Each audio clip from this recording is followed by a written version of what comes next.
जब भी बात नवरात्र की आती है तो हमारा दिमाग पाटूजा देवी माँ की अर्चना आरती तक ही सीमित रह जाता है। लेकिन क्या आप जानते हैं कि नवरात्र का त्योहार क्यों मनाया जाता है?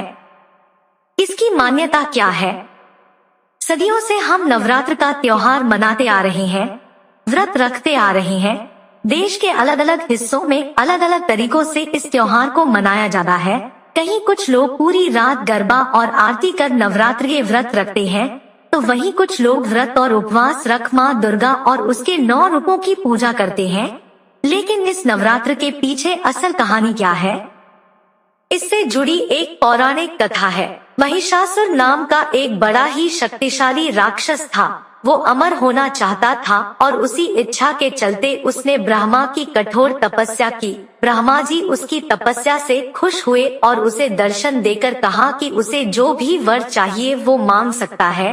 महिषासुर ने अपने लिए अमर होने का वरदान मांगा।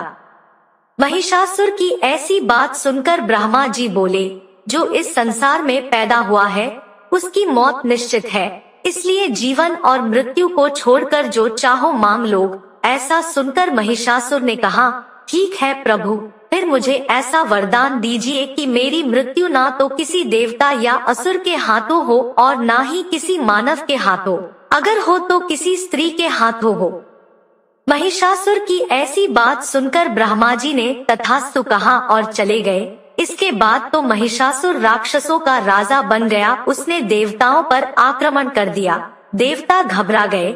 हालांकि उन्होंने एकजुट होकर महिषासुर का सामना किया, जिसमें भगवान शिव और विष्णु ने भी उनका साथ दिया। लेकिन महिषासुर के हाथों सभी को पराजय का सामना करना पड़ा और देवलोक पर महिषासुर का राज हो गया। महिषासुर से रक्षा करने के लिए सभी देवताओं ने भगवान विष्णु के साथ आदि शक्ति की आराधना की। उन सभी के शरीर से एक दिव्य रोशनी निकली, जिसने एक बेहद खूबसूरत अप्सरा के रूप में देवी दुर्गा का रूप धारण कर लिया।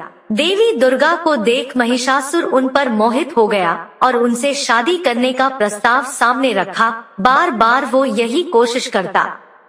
देवी दुर्गा मान गई, लेकिन एक शर्त पर। उन्होंने कहा कि महिषासुर को उनसे लड़ाई में जीतना होगा। महिषासुर मान गया और फिर लड़ाई शुरू हो गई, जो 9 दिनों तक चली। 10वें दिन देवी दुर्गा ने महिषासुर का अंत कर दिया और तभी से ये नवरात्रि का पर्व मनाया जाता है।